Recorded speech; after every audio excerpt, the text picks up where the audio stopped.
এতিয়া নোখোৱা হ'ল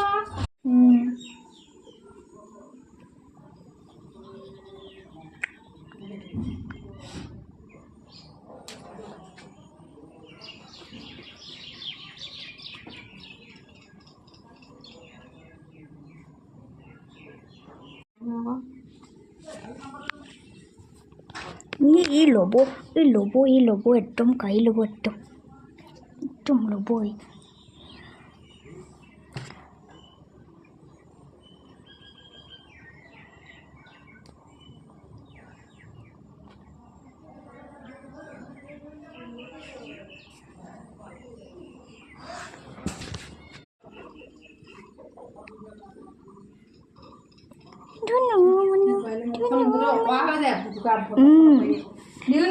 মোৰ ওচৰত বহুত ধুনীয়া ৰিলছ এটা আছে ইয়াত